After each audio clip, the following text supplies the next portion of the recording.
Hola a todos, ¿cómo estáis? Mi nombre es Juan Jesús Vallejo. Soy periodista, escritor y el director del programa Noche de Misterio en Caracol Radio.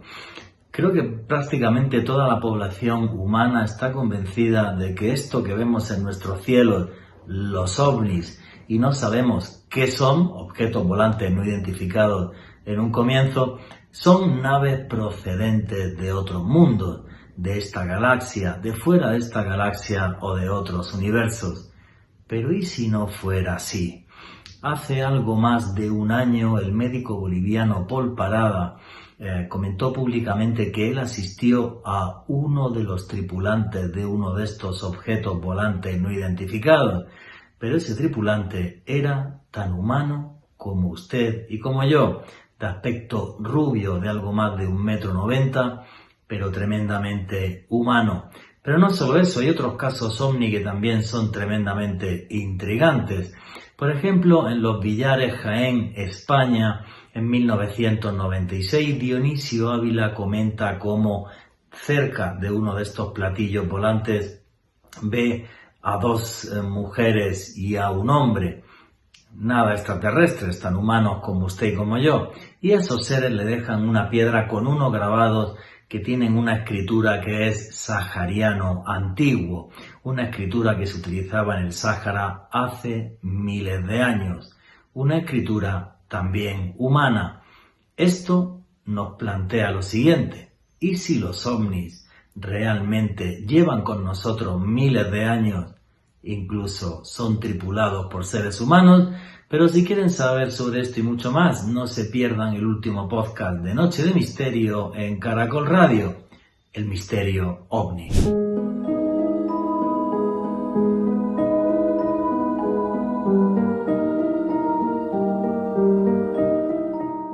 Nos miran y nos observan, y no sé cuál es su intención, pero sé que están aquí con nosotros desde hace miles de años. El ser humano no tiene ningún enigma que lo desafíe de tal manera como el fenómeno ovni. Y es que estos observadores llevan con nosotros miles de años y podemos ver sus rostros en pinturas rupestres. Hace pocas semanas, otro bombazo a nivel mundial, pinturas rupestres en la India, donde podemos ver estos seres de otros mundos entre nosotros, y así nos lo cuentan los textos antiguos, que no solo venían aquí a la Tierra, sino que modificaban nuestra historia, y así lo cuenta el Anuma Elish, el texto de la creación en la antigua Sumeria. Muchas veces pienso que no solo llegan hasta acá y viven en nuestro planeta, sino que además han intentado e intentan comunicarse con nosotros en una especie de diálogo de sordos, porque no entendemos qué nos están contando y nosotros tampoco sabemos responderles. Hay infinidad de casos donde ha aparecido escritura asociada al fenómeno ovni, como es el caso de Los Villares, por ejemplo, en España, señales de otros mundos que han sido captadas por computadores, pero no sabemos interpretar estos mensajes. Y esa incógnita siempre seguirá ahí. ¿Qué pretenden? ¿Qué quieren? ¿Son viajeros del tiempo? Una de las cosas que más me obsesionó sobre sus mensajes, por ejemplo, fue cuando investigué hace años los avistamientos de humanoides en la vereda del Zarzal, en la vereda de Guasimal, en Zarzal Valle, en el Valle del Cauca, ya que ahí le comentaron a los campesinos, gente sencilla que recoge panela, corta caña de azúcar y hace panela, le comentaron que venían por la semilla, como si este mundo estuviera a punto de acabarse, lo que es la civilización, como si nosotros fuéramos a destruir la tierra. Y la verdad que cuando escuché ese mensaje me impactó mucho, ya que recapacité sobre la oscuridad que tiene el ser humano y la capacidad que tenemos de destruir nuestro planeta. Todo esto, señores, esos avistamientos, nuestros observadores, cómo modifican la historia, cómo de repente le cuentan a la gente en la vereda de Guasimal que vienen por una semilla. Todo esto no es casual, es la punta de iceberg de algo más, mucho más importante, que no logro vislumbrar, que no logro entender, pero no por ello deja de estar ahí, delante de nuestras narices. Nuestros visitantes desde hace miles de años, y creo que seguirán muchos miles de años más entre nosotros. Buenas noches, noctámbulos. Mi nombre es Juan Jesús Vallejo. Lo que queráis seguirme en redes sociales, mi Twitter es @JuanGVallejo, Juan J. E. Vallejo. En Instagram y en Facebook, Juan Jesús Vallejo. Y esto es otro programa, otro podcast de Noche de Misterio. Y aquí lo que hacemos es periodismo de misterio. Nosotros os ponemos los hechos encima de la mesa y vosotros decidís qué hay detrás y qué no. Y aquí somos una gran familia, la familia del misterio, y por eso ya tenemos un numeral en Twitter para que nos pongáis vuestras opiniones y comentarios. ¿Qué pensáis que hay detrás del fenómeno ovni? ¿Qué intenciones tienen nuestros visitantes? Ponerlo ahí en el numeral Misterio Caracol. Repito, el numeral es Misterio Caracol. Sabéis que hago viajes de autor. En septiembre estaré en Egipto, pero ya no quedan plazas para ese viaje.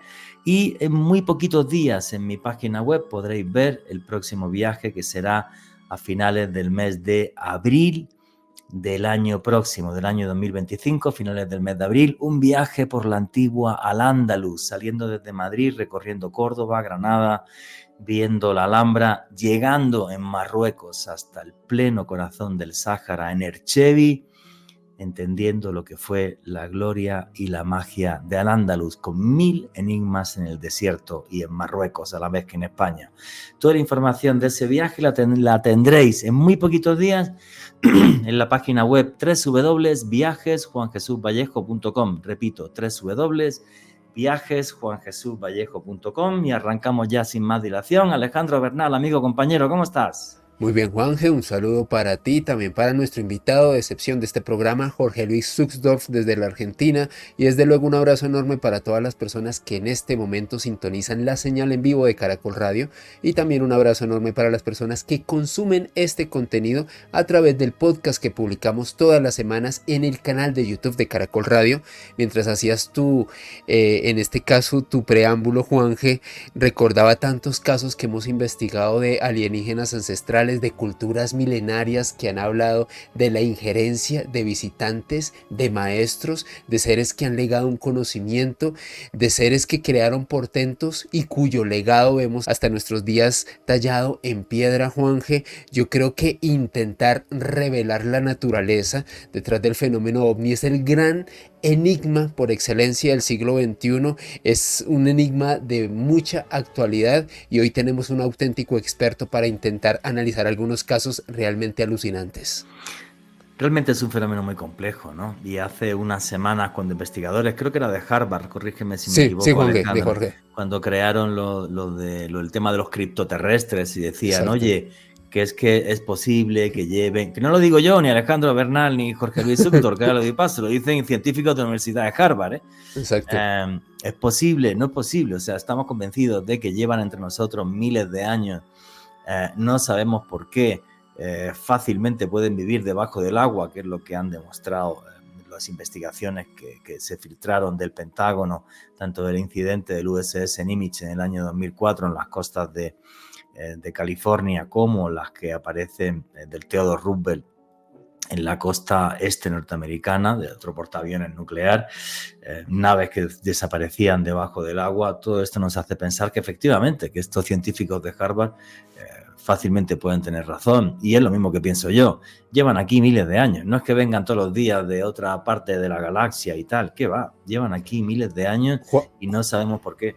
Juanje, y rizando más el rizo, un artículo científico, un paper que fue publicado a inicios de este año que hablaba sobre la posibilidad de que también este tipo de vidas fuesen una forma de plasma que se encuentra en la termósfera, quizás una forma de vida que aún no ha sido estudiada ni dilucidada por la ciencia, que suma más elementos a este misterio.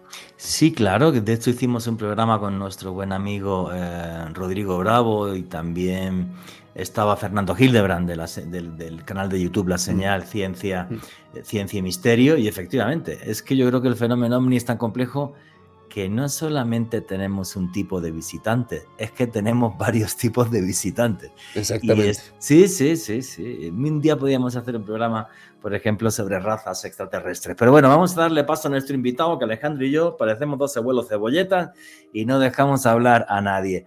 Y hoy tenemos, que hacía mucho tiempo que no estaba aquí en Noche de Misterio, a nuestro buen amigo Jorge Luis Zuckdorf, que está ahora mismo en Buenos Aires, Argentina, y al que le damos un fuerte abrazo. Jorge, amigo, hace mucho tiempo que no te teníamos aquí en Noche de Misterio. ¿Cómo estás? ¿Cómo te va la vida? Queridos amigos, buenas noches. La verdad que los extrañaba mucho. Espero que Ale después haga una captura de pantalla y muestre que hasta me puse camisa para estar aquí esta noche con ustedes. Y súper feliz de estar, ¿sabes? Lo que disfruto de conversar con ustedes. Esto no parece un programa de radio, parece una charla con amigos. Nos falta algo para tomar. Y quedarnos a conversar hasta muchas horas. Estoy escuchando todo lo que dicen y se me van disparando tantas cosas en la cabeza con todas estas hipótesis, estas investigaciones, todos los trabajos. Yo agregaría algo que me di cuenta el otro día con esto del estudio de Harvard, y hay algo que es para mí mucho más profundo y a la vez revelador, que es nuestro admirado Julio Verne. ¿Cuándo se equivocó Julio Verne? ¿Solo en Viaje al Centro de la Tierra? ¿Se habrá equivocado? No lo sé. El resto de todos sus libros terminaron siendo reales. ¿Cierto? Fíjense. Sí. Entonces ahí hay un punto. Yo lo planteaba el otro día en algún lado o en alguna charla del planteo de vida debajo de la Tierra como una de las hipótesis más claras para explicar esto que está ocurriendo. Y había mucha gente que decía, no, pero no puede haber vida fuera del planeta. Y yo digo, está lleno de vida abajo del planeta. De hecho, sin ir más lejos, empezás a hacer un pozo y te vas a encontrar con un montón de vida que no puede estar en la superficie, que está debajo del planeta. Sí, bueno, juraría que en concreto, si el dato científico era que como el 80% de la vida del planeta está debajo de la superficie, entre la aquí debajo del mar y la aquí debajo de la Tierra. O sea, el dato es ridículo, o sea, es absurdo. Totalmente. Y es claro que cuando uno empieza a indagar desde este punto de vista, las cosas cambian. Igual lo que pasó esta semana con los taquiones también nos habla otra vez y nos vuelve a poner otra vez sobre la mesa los viajes en el tiempo. No sé si están al tanto de esa noticia también. No, no sé si Alejandro Bernal sabía algo de ella. Ilústranos porque no tengo ni idea, amigo. Bueno, voy a decirlo con mucho cuidado. Disculpen mis pocos conocimientos de física, pero básicamente esta semana se dio a conocer un estudio que los taquiones, que son una especie de partícula teórica que hace mucho tiempo que se la viene investigando, para mucha gente realmente existen, para otros terminan siendo muy inestables. Un grupo de físicos lograron darle una explicación en un marco teórico, y es que estas partículas podrían moverse más rápido que la luz, que es la primera vez que se descubre algo que podría ir más rápido que la luz, y que dentro de esto ir más rápido que la luz, estas partículas podrían viajar en el tiempo. ¡Apa! Interesante. No, pero qué loco. ¿Y eso qué implicaciones tendría? ¿Que nosotros podríamos empezar a pensar de una forma más clara en viajar en el tiempo o qué, Jorge? Exactamente. O sea, yo hablaba mucho he hablado con muchos físicos a lo largo de todos los documentales que he hecho, planteando la hipótesis de los viajes en el tiempo. Y cuando uno habla con un físico teórico, siempre te explican que ellos jamás descartaron los viajes en el tiempo porque en la matemática son posibles. Así como nos podemos mover en cualquiera de las otras dimensiones en las cuales vivimos, también deberíamos poder movernos en el tiempo. Y ellos dicen, el único problema es un problema tecnológico. Es mucho más fácil viajar hacia el futuro como por ejemplo es el planteo de la película Interestelar, que es básicamente tener cerca una fuente de gravedad muy grande. De hecho, en realidad, cuando un astronauta está saliendo del planeta, viaja unos minutos en el tiempo también, porque llega y el tiempo que tuvo arriba no es el mismo que tuvo abajo. Cuando uno se acerca a un agujero de gusano, el tiempo, la percepción del tiempo para esa persona es mucho más lento que lo que ocurre alrededor. Yo no sé si recuerdan esta película de Christopher Nolan, que es un planeta a punto de destruirse y él es un astronauta que viaja a algunos planetas, termina viajando a un planeta muy cerca de un agujero negro, y la persona que lo espera en la nave le pasan 40 años cuando ellos les pasaron 40 minutos. Eso es viajar en el tiempo al futuro. Sí, claro, y hay que decir que no es solo eso, sino los satélites que tenemos viajan en el tiempo, van tan rápido rodeando la Tierra que hay que ajustarles, se llevan relojes atómicos y hay que ajustarle el reloj porque adelantan, adelantan muy poquito, unas millonésimas de segundo, pero adelantan. O sea, cuando tú vas muy, muy rápido, el tiempo corre de forma diferente para ti que para el resto de las personas, efectivamente. Alejandro Bernal. No, sobre lo que comentabas tú, Jorge Luis, este estudio fue publicado por Andrzej Dragan, un científico de la Universidad de Varsovia, y es un hombre que establece varias propiedades muy interesantes sobre los taquiones. Dice que estas partículas tendrían una velocidad superlumínica, es decir, que podrían viajar más rápido que la luz, desafiando la teoría de la relatividad de Einstein. También tendrían una masa imaginaria, es decir, que no pueden desacelerar a velocidades sublumínicas, y tendrían inestabilidad cuántica, es decir, que en la teoría de los campos cuánticos los taquiones podrían provocar inestabilidades que sugieren transiciones de fase a un estado más estable. Lo interesante de esto, Jorge, Juanje y oyentes, es que de acuerdo a Andrzej Dragan, al analizar esta posibilidad de los taquiones, él dice que desde el futuro se podría influenciar el pasado, se podrían efectuar cambios a nivel subatómico y a nivel muy sutil desde el futuro en un pasado en nuestro mundo. ¿Será que nuestros particulares visitantes y estos seres relacionados con el fenómeno ovni tendrían esta tecnología y estarían efectuando estas injerencias? Yo fíjate, si preguntas sobre esto, o sea, yo no me cierro a que parte del fenómeno ovni sean los famosos crononautas, no me cierro. Y es más, a que muchas de estas civilizaciones sean tan avanzadas que puedan viajar en el tiempo. Hay una teoría que dice que los ovnis somos nosotros mismos en el futuro y entonces viajamos al pasado y tal. Yo esa no me la creo, la verdad, a mí no me cuadra. Ahora, que esas civilizaciones puedan viajar al futuro y al pasado, eso sí, porque a nivel matemático, como decía Jorge, como estabas tú diciendo ahora mismo, Alejandro, esa posibilidad está abierta, ¿vale? Y si alguien es capaz de moverse en un multiverso, ya no digo de una galaxia a otra, digo en un multiverso, pues ¿por qué no puede viajar en el tiempo? Y todo esto, lo que hace desde mi punto de vista es complicar más el fenómeno ovni, porque no lo entiendo ya pensando que son razas extraterrestres. Imagínate si además le meto el componente crononauta. Pero ¿sabéis en el fondo a dónde me lleva esto y a reflexionar? Que siempre me lleva al mismo punto. No sé si alguna vez lo he comentado en algún podcast o no. La clave de todo esto, ¿sabéis cuál es desde mi punto de vista y para entender el fenómeno ovni? ¿Qué es la realidad? Estamos demasiado obsesionados y demasiado esclavizados al concepto de realidad que tenemos, porque es lo que veo, lo que toco, lo que siento, lo que percibo.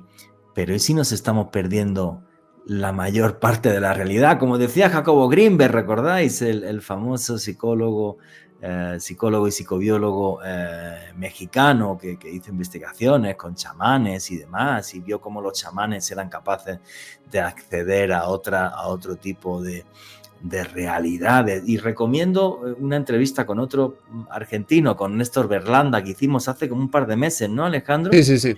Y cómo relacionaba él el fenómeno ovni con el chamanismo y con absolutamente todo. O sea, es como si realmente no percibiéramos una parte de la realidad. Percibimos la que desde que estábamos en las cavernas nos han entrenado, que es a percibir para poder cazar, comer, desplazarnos, tener hijos, toda la historia esta. Pero solamente con estados alterados de conciencia y a nivel de experiencias chamánicas, que cada vez existen menos porque el chamanismo está desapareciendo, podríamos contactar con esos niveles de realidad, con otros niveles. Y creo que en esos niveles es donde realmente aparece y desaparece el fenómeno ovni, que para mí son viajeros de un multiverso. Alejandro Bernal. Juan, es que precisamente sobre esta teoría que es muy interesante, también hay otro académico argentino, Juan Acevedo Peinado, él es psicólogo de la Universidad Nacional de Rosario, quien ha trabajado a propósito con el gran maestro Néstor Berlanda, y hace unas semanas establecía Juan Acevedo sobre que en realidad el gran debate hoy en día y el gran campo de estudio a nivel mundial, no solamente en nuestro continente del fenómeno ovni, tiene que ver con la naturaleza de la realidad. Personas como Hal Puthoff, quien ha trabajado al lado de la CIA desde la década de los 70, intentando desentrañar la realidad del fenómeno ovni a través de descifrar qué es la realidad, qué es todo esto que palpamos, qué es todo esto que sentimos. Y Juan Acevedo Peinado, Juanje, tiene una teoría bastante alucinante que me parece muy interesante y de hecho está relacionada con el chamanismo. Él establece que a través del uso de determinadas plantas, quizás nuestra especie pudo lograr un grado elevado de conciencia que le permitió llegar a un nivel de desarrollo evolutivo más alto, que lo hizo en este caso diferenciarse de los primates básicos y alcanzar nuestro actual nivel de evolución. Y también a través de esos niveles alterados de conciencia, Juanje, quizás contactar con esas otras especies, con esas otras inteligencias no humanas que han estado con nosotros desde hace milenios. Fíjate que has tocado un tema que me parece muy curioso y que Jorge tocó en la última temporada de Lo Inexplicable, lo tocaste, ¿verdad, Jorge? Yo recuerdo que te respondí algunas preguntas Sí. para eso, que es la famosa teoría del mono drogado de McKenna, de cómo íbamos en la sabana y, claro, en los excrementos de los grandes herbívoros aparecían, que es lo que íbamos siguiendo para poder comer, aparecían hongos con psilocibina, que es un principio activo que hace que tu mente, pues que es un alucinógeno, vamos a decirlo así de claro, sin darle tanta vuelta ni tontería.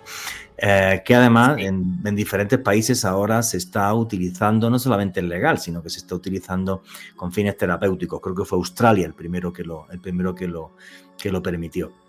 El planteo de Terence McKenna es eso, es que básicamente los hongos alucinógenos, la psilocibina, pero no la psilocibina, sino él plantea toda una complejidad más grande a través de los hongos, lo que termina haciendo es recablear el cerebro, y ese recableado del cerebro es lo que habría conectado las neuronas para hacer la sinapsis que nosotros hacemos. Ahora en medicina, en muchos lados también está prohibido, lo que se hace es dar microdosis de ciertos hongos, por ejemplo, para la migraña y para que el cerebro recablee y no vaya por el lugar del dolor. No, y para problemas de ansiedad y de depresión, Y que de es lo que se ansiedad y de estaba, depresión también, sí, es que cierto. lo que se estaba haciendo en Australia, que es el primero que ha empezado a hacer esto de una forma terapéutica a nivel mundial. Yo sé Y que para la entonces, migraña es muy, muy efectivo, pero es cierto que se hace para todo. sí, entonces es algo que no deja de ser curioso. Entonces, el gran problema que nos plantea el fenómeno ovni es ese. Bueno, ¿Qué pero ahí es? también nos vamos a María Sabina. O sea, si vos pensás en María Sabina rescató de su memoria genética ceremonias que estaban perdidas y nadie sabe cómo las planteó. Y ella cuenta que se le enseñaron sus niños santos, sus hongos, que es un poco lo mismo que ocurre con la ayahuasca, ¿no? Cuando vos le preguntás, ¿quién descubrió la ayahuasca? ¿Cómo entre millones de plantas juntaron esas dos? Y te dicen, la planta nos enseñó. Sí, eso es muy loco. O sea, entre millones de plantas que hay en la Amazonía, que a alguien se le ocurriese mezclar la ayahuasca, que es una liana, con la chacruna, que es la que tiene realmente el DMT, pero el DMT no te hace efecto si no tomas inhibidores de la monoaminoxidasa, que es lo que tiene la liana, la ayahuasca. Entonces, es algo muy loco. O sea, que alguien haya sido capaz de juntar esas dos plantas, haberlas hervido y hacer un té, que es el mayor alucinógeno que existe en el mundo, es una cosa No que, tiene por mucho que me lo sentido, porque explique, aparte no de tiene sentido. servirlo por horas, no hay forma de decir cómo a alguien se le ocurrió. No hay Sí. forma. y que es parte de la cultura de más de 70 pueblos amazónicos, de 70 civilizaciones amazónicas. Entonces es una cosa súper loca. Y fíjate que, a ver, a mí es un tema que me cuesta mucho, ¿vale? Cuando empiezan a decir que los ovnis son los mensajeros de la conciencia universal y vainas, y hay un montón de libros sobre esto, que otro día deberíamos hacer un podcast también sobre esta historia. Pero sí es cierto que, aunque ese tipo de cosas me cueste mucho todavía como asimilarla, pero sí es cierto que cuando uno se pone a hablar con gente que llevamos muchos años investigando el fenómeno ovni, sí surgen este tipo de cosas, que de repente hoy queríamos hablar de diferentes casos y tal, y fíjate por dónde va el podcast.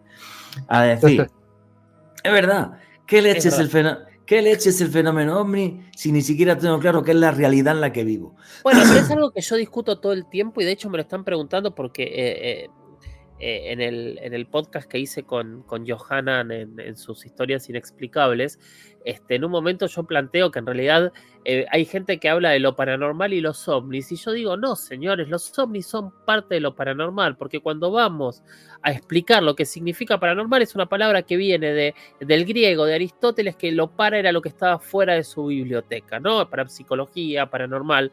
Los ovnis no están dentro de la normalidad, entonces son parte del mundo paranormal. Y todo el mundo paranormal es parte de lo mismo. Ahora, hay tantas paranormalidades que parecen ser ciertas que si no tienen algún sentido común en algún punto, hay cosas que para mí se caerían. O sea, hay demasiado abierto porque uno dice, sí, están los ovnis, están los duendes, están los fantasmas, están los monstruos, está... Y es demasiado. Y cuando uno, tanto a ti como a mí, que nos ha tocado viajar, conocer los casos en primera persona, y siempre terminás estando con testigos que dicen, no, este señor de verdad vio a Lucumar, o este señor de verdad vio al lobizón, o este señor de verdad vio a Pie Grande.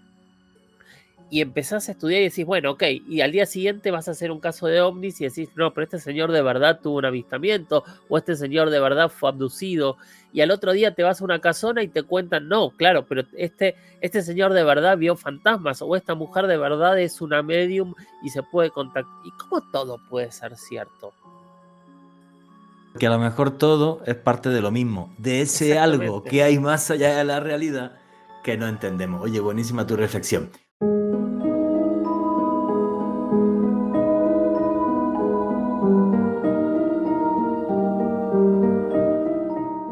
Y aquí seguimos en Noche de Misterio, vuestras preguntas y comentarios a través del numeral Misterio Caracol. Bueno, que no lo he dicho al principio, pero creo que todo el mundo ya lo sabe. Jorge Luis Zugdorf es un señor que es productor, que es director de documentales y ha hecho un montón de series para History Channel, algunas series en las que hemos servido incluso Alejandro Bernal y yo, como Lo Inexplicable. Y es que no puedo dejar de hacer este programa sin preguntarte, antes de seguir avanzando, ¿en qué proyectos estás metido ahora, Jorge?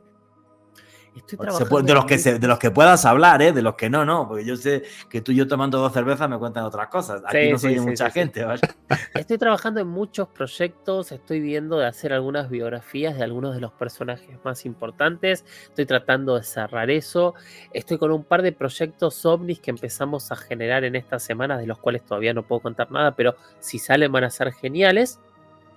Y estoy colaborando con un proyecto muy muy grande que tiene Jaime Maussan, que yo creo que va a terminar revolucionando la televisión. Cosas que le encanta hacer.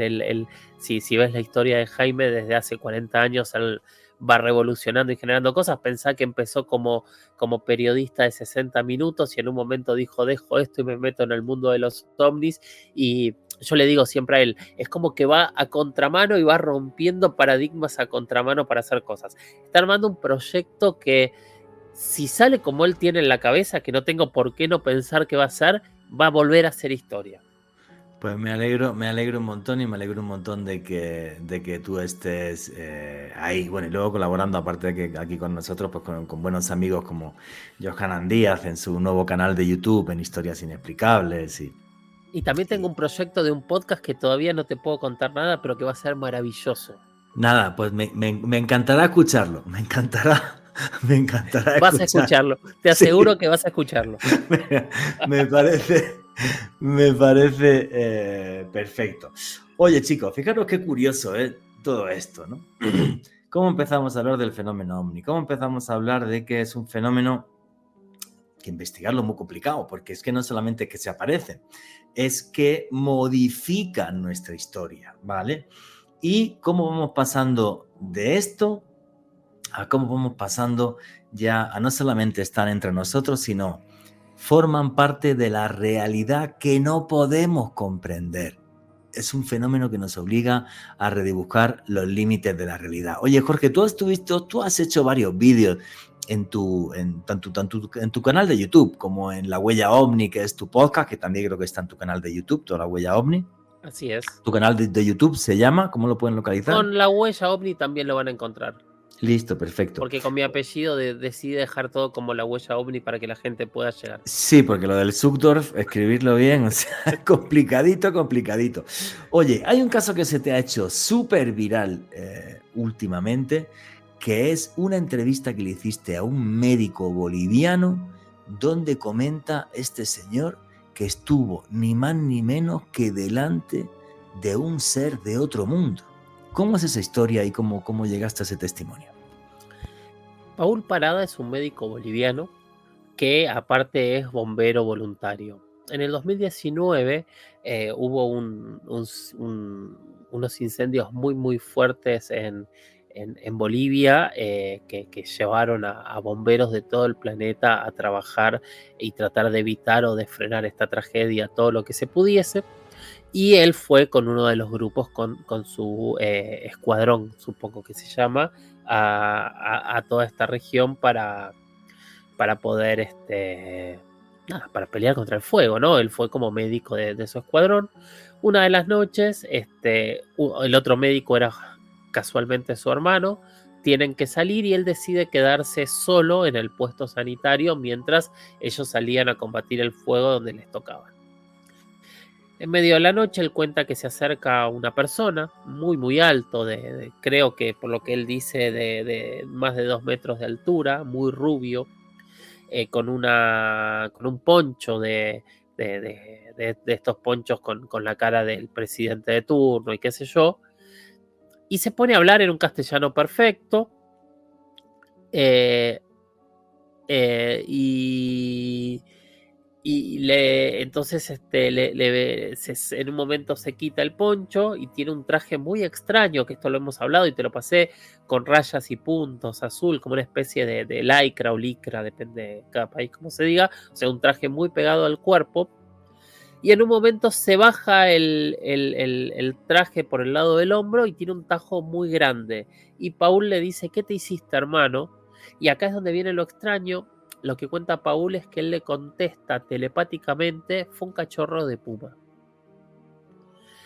A partir de ahí él entra en un pavor absoluto, obviamente locura. Él cuenta que lo que ve es 100% un ser humano, que lo cose, trataba de no pensar. En la entrevista es muy fuerte, le hice varias entrevistas, él dice todo el tiempo: y yo no sabía si salir corriendo, si matarlo, si curarlo, si rendirme. Y por otro lado decía: no pienses porque seguro me está escuchando. Y él cuenta como que fueron 40 minutos de terror. Termina de coserlo, es como que le baja un poco la presión o medio que se va a desmayar, entonces lo toma y lo ayuda a salir caminando. Salen, y cuando sale, lo que él cuenta es que ve 3 seres como verdes muy pequeños y un platillo volador o una nave arriba de los árboles. Que él se asusta mucho, sale corriendo, se mete adentro del puesto sanitario, se encierra y se queda ahí encerrado, y de golpes de día, pasó toda la noche ahí escondido. Bueno, esa es la entrevista que yo hice. Él a partir de ese momento empezó a investigar mucho el tema para tratar de entender qué le había pasado. Llegó a mi podcast, me escribió un mail, empezamos a charlar, hicimos una primera entrevista, después hicimos 2 o 3 entrevistas más. Esto se volvió muy viral de golpe. De hecho, se empezó a encontrar con una guardia periodística en la clínica donde trabajaba. Le exigieron que dijese que todo era mentira, él no lo aceptó, pero tuvimos que bajar muchas de esas entrevistas, y después con el tiempo empezamos a contarlo de nuevo. Lo loco es que él tiene esa sangre, hizo unos primeros estudios que dan 100% normal, y hay que hacer unos estudios más profundos, que es lo que estamos trabajando y hablando en este momento para poder hacerlo, pero todo muy lento. La gente cuando me escribe está como muy, muy nerviosa, pero él lleva todo un proceso y yo respeto al 100% su proceso. Cuando él quiere hablar, hablamos. Si él no quiere hablar, no hablamos. Y vamos a llegar. A él no fue una experiencia placentera. De hecho, es una experiencia para él muy, muy traumática, que necesita hablarlo, pero le cuesta. Esa es un poco la historia de Paul Parada. No, pero es un historión. No me extraña que se haya viralizado. O sea, y él empieza a tener pánico cuando este ser humano, porque según él es un ser humano, la sangre es normal, todo y tal, es capaz de hablar con él telepáticamente. O sea, cuando siente que su voz entra en su cabeza, quizás por el código deontológico de los médicos, obviamente, pues le curó ese tajo que él tenía en el hombro, pero vaya historia, ¿no? O sea, y esto lo que nos da pie a pensar. No, yo iba a decir simplemente que cuando hay un caso así ovni donde aparece lo que es un ser humano, simplemente que tiene 2 metros y tal, rubio, que son los famosos nórdicos, yo sí que pienso que a lo mejor este tipo de personajes sí pueden ser crononautas, porque, o sea, viajeros en el tiempo, porque no son más que nosotros mismos, es un ser humano normal y corriente. Eso sí, quizás ya con un desarrollo cerebral completamente distinto, igual que ha evolucionado el cerebro en 4 millones de años en los homínidos y ahora mismo tenemos el cerebro que tenemos, pues dentro de 4 millones de años vete a saber cómo es el ser humano, pues quizás sea así, que mida 2 metros y tenga el pelo muy rubio y además que salgamos y seamos también viajeros del cosmos. Pero luego fíjate qué detalle más loco al final, ¿no? O sea, cuando sale Paul Parada, este médico del puesto sanitario, lo que ve son unos seres pequeñitos, los típicos grises, de cabeza grande, de ojos Pero él dice grandes. que verdes. Verdes. Verdes o azules. Tendría que rever la entrevista, pido disculpas, pero eran verdes o azules. Sí, pero al final, bueno, esa misma tipología, aunque no de color gris, pero de color verdoso o azulado, y el ovni. ¿No será también que esto es una especie de arquetipo que tenemos en la mente y cuando aparecen este tipo de vaina, nuestra mente lo que intenta es comprender lo incomprensible y se crea este tipo de figuras y de cosas? ¿O esos seres grises son reales? ¿Qué opináis, Alejandro Bernal y Jorge Luis Soto? Jorge, yo me sumo bastante a lo que tú comentabas de la hipótesis del crononauta, quizás una línea de Homo, no precisamente similar a la nuestra, sino que quizás desde hace miles de años ha tenido una línea evolutiva diferente y ha podido lograr, por qué no decirlo, un nivel de desarrollo físico, fisiológico y mental muy diferente al nuestro. Yo creo que es muy interesante esta historia del doctor Paul Parada y me hace recordar algunas historias de contacto y algunas historias también de encuentros cercanos del tercer tipo de la década de los 70, pero yo creo que el factor diferencial en específico de este caso, que pudo en este caso investigar nuestro amigo Jorge Luis, es el tema de la sangre, esas evidencias físicas. Yo creo que eso lo hace un caso único, un caso muy interesante. También la razón por la cual en este caso Paul se vio sometido a este tipo de presión por parte de autoridades médicas para que se desmintiera. Yo creo que si no hubiese algo gordo, las autoridades no tendrían por qué actuar de esa manera. Así que un caso realmente excepcional, Juanje. Sí, además concuerdo completamente contigo. El hecho de que haya un rastro físico que sea palpable y analizable como sangre lo hace un caso muy único a nivel mundial. Bueno, creo que lo hace un caso único a nivel mundial sin ni siquiera la sangre, simplemente por ese contacto con ese nórdico y que lo cura y que le ve que el médico le ve que es un ser humano normal, que no tiene nada de anómalo. O sea, eso ya lo hacía un caso único. Luego ya lo de que encima de todo que es sangre lo hace... Vamos, un caso desde mi punto de vista que va a ser de lo que en poco tiempo está en todos los libros de ufología. O sea, algo tremendo. Es Jorge. tremendo, es tremendo. Paul un poco lo que me escribió, me pidió la primera vez que hablé y cosas que hablamos muchas veces con él, él me preguntaba, ¿hay algo similar a mi caso? obviamente automáticamente pensar en todos los casos y los relatos de nórdicos que hay son muchísimos. De hecho, justamente saqué hace poquito un podcast en La Huella OVNI hablando de específicamente de qué podrían ser los nórdicos, que claramente podrían ser incluso hasta una humanidad anterior que se haya separado, se haya ido del planeta, no sé, miles de cosas. Pero a mí lo que más me sorprendió, si bien es cierto que cuando hablamos de los nórdicos o de los pleyadianos, el punto de contacto más fuerte es la década del 70, ¿no? Podemos hablar de lo que pasa con Friendship en Chile, con Amicitia en Italia, con el caso de la toma o la interrupción de la señal de la BBC, podemos hablar del caso de Pacheco Pérez con todos estos mensajes de paz y de amor, podemos hablar del caso de la Embajada de Ecuador en Perú con Banjú, hay cientos y cientos de miles de casos, pero a mí lo que más me sorprendió es que investigando yo encontré un caso muy anterior y que es muy parecido al de Paul. ¿Sí? Eso sí que no lo sabía. Sí. No pensaba que había algo ni parecido. 99 años antes de lo que le ocurrió a Paul, en 1920, en Canadá, se da lo que se toma como el primer caso de contacto moderno con un ser extraterrestre, que es un señor que se llama Albert Coe. Albert Coe está en Canadá pescando y remando por uno de estos lagos con, yo no recuerdo si era un amigo o con el hermano. En un momento se va solo, escucha unos gritos, empieza a acercarse y se encuentra con un ser, con un hombre bastante similar a esta descripción, que tiene un pie atrapado entre dos rocas. Y evidentemente hacía mucho que estaba ahí, no podía moverse, lo ayuda a salir, le hace primeros auxilios y después le pide que lo acompañe y lo acompaña hasta un lugar donde hay una especie de objeto de 3 o 4 metros en el que se va. 1920. Wow, no tenía ni idea de ese caso. Fíjate que yo creo que hay una cantidad de casos que se pierden antes del año 1947, cuando abiertamente se empieza a hablar de los ovnis, porque Kenneth Arnold, que es un piloto, ve lo que él llama unos platillos volantes encima del monte Rainier, en el estado de Washington.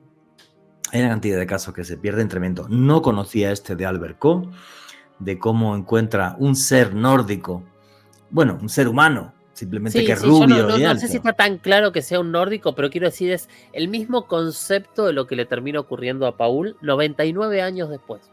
Sí, que lo ayuda y tal. Lo que pasa que, claro, el tema de Paul Parada es más heavy porque como es médico y le puede ver la mordedura de este cachorro de puma, entonces, claro, o sea, es una película alucinante, pero sí, todo este tipo de casos están ahí y nos desafían, como el Utsuro Bune, por ejemplo, en Japón. Estaba Totalmente. recordando ahora, que recuerdo, juraría que es del siglo XIX, ¿verdad? Sí, Juan, del siglo XIX. Sí, 1800. Hay algo, si no me falla la memoria. Efectivamente. Igual un grupo de pescadores japoneses que llega y dice que de repente ven un objeto que viene por el mar y del que sale como una mujer que tiene una especie de caja y esta mujer levita y flota y tal. Y, claro, ese tipo de hechos están ahí. Simplemente antes pensaban que eran seres fantásticos, lo relacionaban más fácil con un dragón, con seres elementales que había en la naturaleza y con espíritus del bosque. Cuando veníamos de una religión animista a pensar que son seres de otro mundo, ahora que tenemos una tecnología que nos permite soñar al menos con viajar hasta otras estrellas. Entonces, creo que toda esta historia es clave. De todas formas, lo de Paul Parada, para mí es uno de los casos más importantes de los últimos años a nivel mundial, si no te digo que el más importante. No, y aparte es muy interesante él como testigo, porque a ver, yo lo he entrevistado muchas veces, casi todas las entrevistas están colgadas en mi canal o en mi podcast, y hay una coherencia narrativa en lo que cuenta y en la repregunta que es muy sólido, o sea, y no es una historia estudiada, porque a veces aparecen cosas distintas o no. A ver, nosotros tenemos muchas entrevistas encima, entonces cuando hay alguien que nos está inventando o que se toma el tiempo para inventar, lo pillas en 2 segundos. No, y aparte es un señor que es médico. Si habla, para él es un problema. Encima la entrevista le ha traído problemas. ¿Cuánta plata ha ganado con esto? 0. Simplemente se obsesionó con el fenómeno ovni, que no es para menos. Ya, para mí, clarísimo que esa historia es total y absolutamente real, pero total y absolutamente real. Y además, bueno, me hizo mucha gracia porque tú me dijiste, oye, Juanje, pero escucha la entrevista de verdad y tal, porque todo el mundo está como loco por redes, escríbele a Juanje Vallejo porque tenía palos y ceros escritos en el mono. Así es. ¿Y cuál fue tu conclusión? Bueno, mi conclusión es que yo investigué otro caso donde había un ovni que tenía palos y ceros. Espérate, que bueno, de esto siempre que está aquí Alejandro Bernal, que se va a reír, ¿no? Porque siempre digo, bueno, un día voy a hacer un programa sobre esa historia, porque es que tardo 1 hora en contarlo, pero bueno, voy a intentar ser breve y resumir. No te va a salir. No me va a salir, ¿no? Bueno, si no, hacéis al revés. Entre Jorge y Alejandro me entrevistáis a mí. Ya, lo que pasa es que esto puedo estar hablando hasta que termine el programa.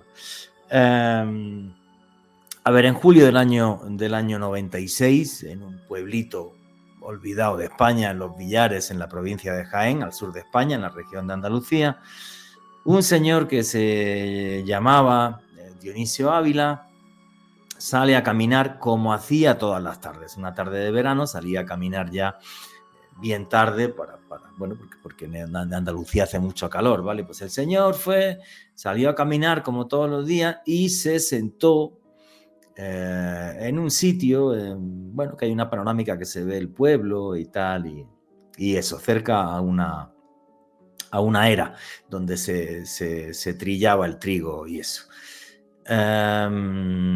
Se sienta y entonces él dice que de repente, ahí va, ve un objeto semiesférico metálico, que él lo único primero que pensó es que aquello era un contenedor donde el servicio forestal, que en España se llama Licona, pues echa las ramas y demás y limpia una cosa que se llama los cortafuegos para que no haya problemas y si se incendia algo en verano, que estábamos en plena época veraniega, no pase el fuego de una parte al otro del monte, porque el bosque mediterráneo arde muy fácil. Básicamente él pensó que aquello era un contenedor del servicio forestal, de Licona.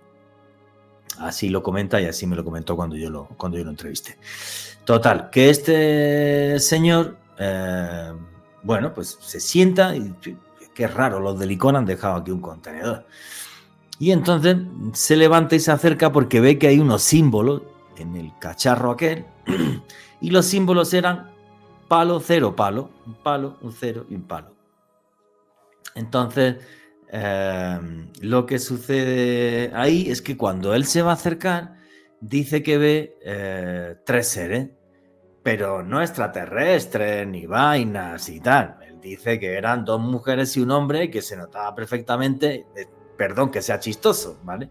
Que se notaba perfectamente que eran 2 mujeres y un hombre, porque llevaban un traje muy ajustado, de un color no negro del todo, pero casi negro, y que llevaba un mono ajustado y que al señor se le notaba en la entrepierna lo que tiene que tener un hombre y a la señorita lo que tiene que tener una mujer.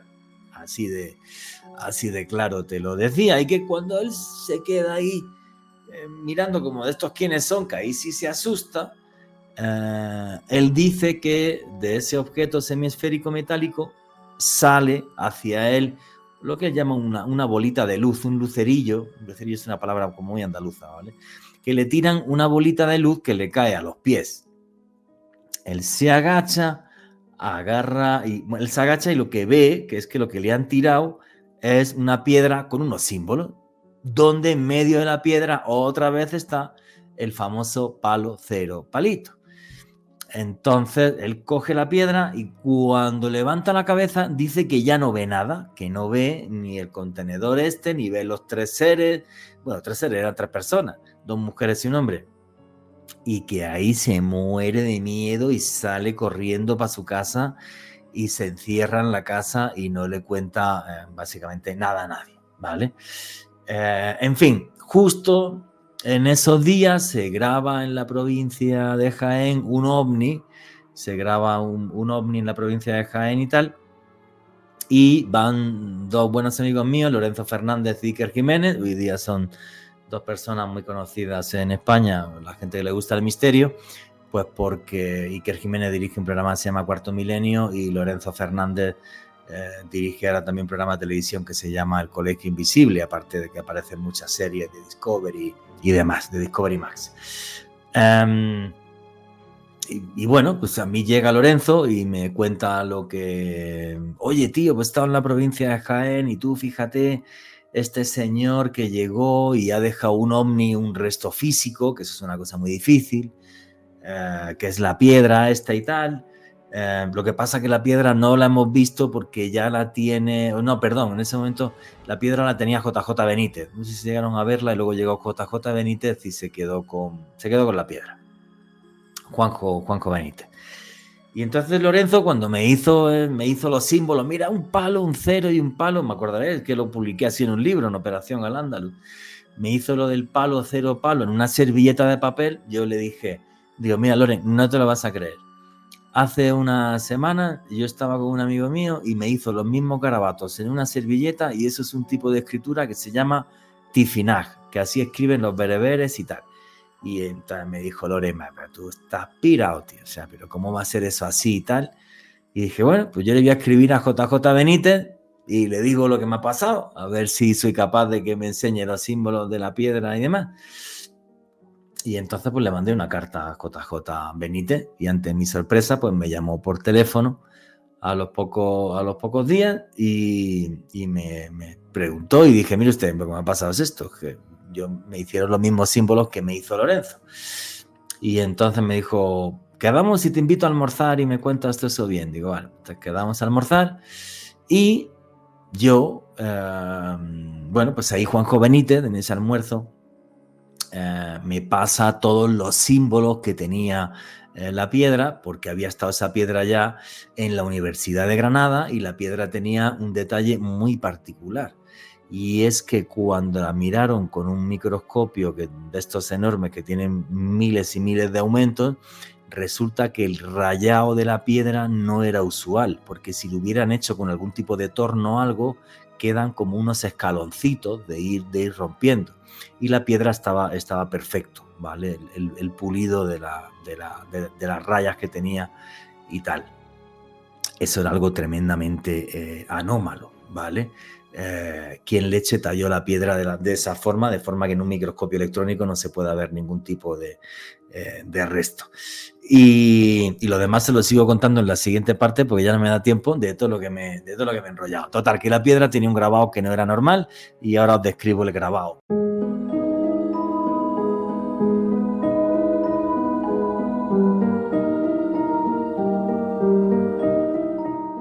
Y aquí seguimos en Noche de Misterio, vuestras preguntas y comentarios a través del numeral Misterio Caracol. Y aquí entre Alejandro Bernal y Jorge Luis Zugdor me han liado para que cuente una cosa que quería contar en otro programa. Pero bueno, esas son las charlas entre amigos y hacer preguiones pues, que no sirven para nada. A lo que voy. Bien, cuando a mí JJ Benítez, Juan José Benítez, quedó con el almorzar, él me da el volcado de la piedra, o sea, era simplemente en la piedra habían puesto un papel de calco y había hecho un calco. Bien, bueno, pues había 3 grupos de símbolos de izquierda a derecha. Los 3 que había en medio eran un palo, un cero y un palo. Y luego había 2 símbolos a cada lado, era una flecha y un círculo y otro... no recuerdo ahora mismo exactamente cómo eran esos otros 2 símbolos. Creo que era una T, como una T y un círculo. Una T y un círculo, y el otro era una flecha y un círculo, ¿vale? T, círculo, palo, cero, palo, flecha, círculo. Y en medio de esos 3 grupos de símbolos había lo que se veía claramente como una letra A, una I y una A, ¿vale? Y luego un simbolito abajo de esa A y A, otro simbolito. Bueno, total, que a mí eso me dejó impactado. Era una cosa que en principio parecía que no tenía como sentido, salvo lo del palo, cero, palo, que había aparecido en la nave, y que este amigo mío me dijo que era escritura antigua bereber, en concreto tifinag. Total, que cuando Juanjo Benítez me habla de esto, yo le dije, pues esto lo más sencillo es ir a ver a alguien que sepa de esto un montón, porque tú y yo, por mucho que queramos, no tenemos ni idea. Y este amigo mío, marroquí, Sap, no sé si escuchará esto o no, hace muchísimos años que no le veo, le perdí la pista. Me pasó el teléfono de un profesor de la Universidad Euroárabe que se llamaba Rashid Raja Ahmed, y entonces este señor le llamé y nos concedió una entrevista, y ahí fuimos Juan José Benítez y un servidor a verlo. Y entonces nada, pues empezábamos a hablar con él de lo que era la cultura bereber, de cuántos miles de años había estado en el Sáhara y cómo sigue en el desierto del Sáhara, aunque llegó un proceso en el siglo VII y VIII que se llamó la arabización, que llegan los árabes desde la península arábiga, pero resulta que en la cultura bereber había una serie de pinturas muy extrañas donde aparecen seres como si fueran de otro mundo, en un sitio concreto que se llama el Tassili en Argelia. Eso nos impactó mucho cuando hablamos de las pinturas del Tassili en Argelia. Total, que hay un momento de la entrevista en que Juan José Benítez saca lo que él tiene de la piedra, tapa los símbolos y le dice: oiga, palo cero palo, ¿es una palabra bereber, sí o no? Y él dijo: a ver, esto es muy raro, me traéis una piedra aquí y me decís que si palo, cero palo, y esto lo juro por mi madre que en paz descanse. En ese momento suena el teléfono. Suena el teléfono, se levanta este señor a coger el teléfono, estamos Juan José Benítez y yo sentados en la mesa, y él tenía una serie de fotografías en la parte derecha del despacho. Y se gira Juanjo para la derecha y se levanta y le arrancó de la pared, no lo miró ni lo señaló, le arrancó de la pared, doy fe de esto, una foto donde aparece una losa que está en el Museo de Rabat, y adivinar qué símbolo lleva esta piedra justo al centro. Palo, cero palo. Palo, cero palo. Entonces el tipo, el mismo Rashid Raja, se quedó flipando, se quedó mirando como de... No fue capaz de decirle a Juanjo: oye, está usted loco, ¿cómo me arranca eso de la pared? Ni fue capaz. Oiga, y por las dudas, porque si le saca así de la pared no sabía dónde terminaba. No, o sea, pues que fue una cosa muy loca, tío. Y entonces ya fue al revés. Oiga, que esto está aquí. Y dijo: no, si eso está ahí, les aseguro que es una palabra bereber antigua, aunque no sé qué significa. Era una N, una S y una N, para ser exacto en el alfabeto suyo. Total, que nos puso en contacto con otra señora que se llamaba Ekran Adu, que es así, conocía cómo traducir ese tipo de inscripciones y tal, y ese palito cero palo, cero palo, significa ellos o de ellos, que es lo mismo que Paul Parada llevaría en ese traje. Los seres humanos entendieron que eso hace miles de años significaba ellos o de ellos. Y esto es una historia que me impactó mucho, de la que puedo seguir hablando, que tiene muchos más retazos y más cosas, pero así brevemente, que brevemente no ha sido nada, que me he pegado como 15 minutos hablando. Y entonces, Alejandro Bernal y Jorge Luis, ¿qué opináis de todo esto que os he contado? Pues Juanje, alguna vez cuando tú me compartiste esta historia en Petit Comité, yo siempre te preguntaba que si irías en este caso a esa zona que te señalaba, en este caso, ese palo, cero palo, esa traducción que tú hiciste en su momento, y yo te preguntaba a ti que si encontraras algo extraño en este lugar, ¿qué sentirías? Porque creo que la curiosidad, desde luego, es lo que impulsa o nos lleva a nosotros los investigadores de este tipo de temáticas, y tú, al ser una persona que ha viajado mucho y también has sido impulsado por esta misma curiosidad, si realizaras ese viaje y vieras algo extraño, ¿qué pasaría? A ver. Porque no he acabado de contar. Ya que me estés preguntando, voy a acabar de contar la historia totalmente detallada. A ver, vamos a ver. Cuando yo estaba con esa chica, con Ekran Adu, obvio, le mentí. Yo le pasé la inscripción, ¿vale? Las 3 palabras que había. Recordar una T, un círculo, palo, cero palo, una flecha y un círculo. El circulito, ¿vale? Es la letra, cuando está de final de palabra, puede significar la letra A. Sí. Vale.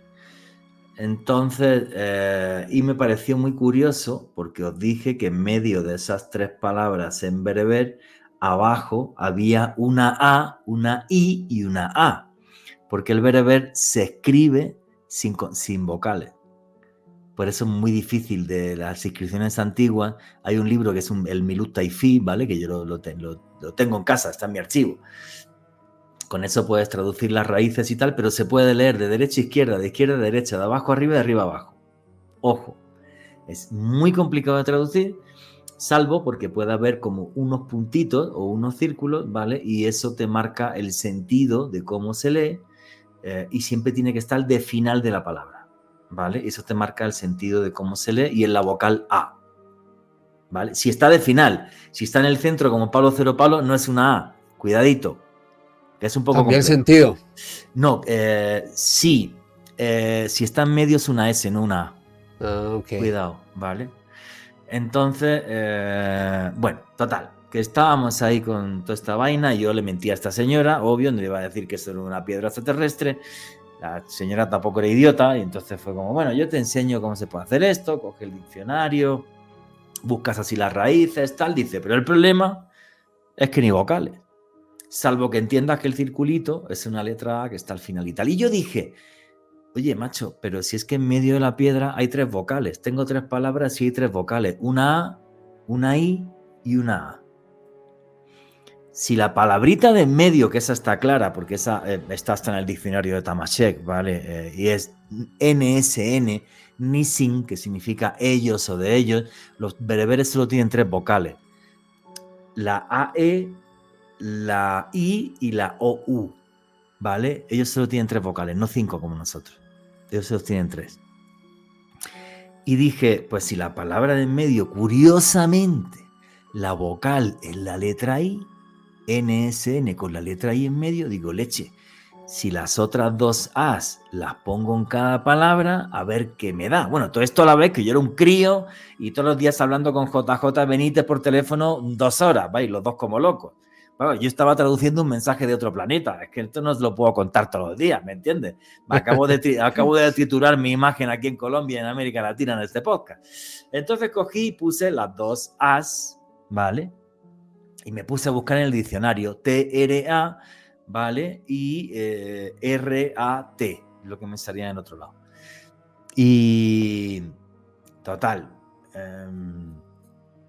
tira es en bereber antiguo significa una caja, es una caja, un talí, una caja en la que se mete, una caja de joyero, en la que pueden meter joyas, amuletos y demás. Lo que pasa es que la joyería antigua todo tenía un simbolismo mágico, estaba hecho en función de crear amuletos que siempre eran de plata, porque la plata es lo único que refleja, que refleja la luz de la luna por la noche, porque además los bereberes están convencidos que en ciertos lugares mágicos aparecen unos seres que se llaman Yenun o Yinas y entonces llevan amuletos para que no les ataquen o no secuestren a sus hijos, historias y demás.